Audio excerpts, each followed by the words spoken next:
திமுக கூட்டணியில் ஒரு இடம் மட்டுமே வழங்கியதால் மத்திய அமைச்சர் பதவியை பற்றி சிந்திக்கவில்லை என திருச்சி தொகுதி மதிமுக வேட்பாளர் துரை வைகோ தெரிவித்துள்ளார்.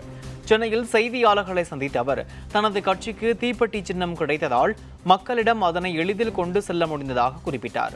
ராகுல் காந்தி பிரதமராக பதவியேற்க வேண்டும் என்பது தன்னுடைய விருப்பம் என்றும் அவர் கூறினார். இந்த தேர்தலை பொறுத்தவரை புதுவை உட்பட 40 தொகுதிகளிலும் இந்திய கூட்டணி ஒரு மிகப்பெரிய ஒரு வெற்றியை பெறும். எங்களை பொறுத்தவரை இந்தியா கூட்டணியுடைய பிரதமர் வேட்பாளர் சகோதரர் ராகுல் காந்தின்னு முதல் முறையா சொன்னது இந்த துரை வைகோ தான்.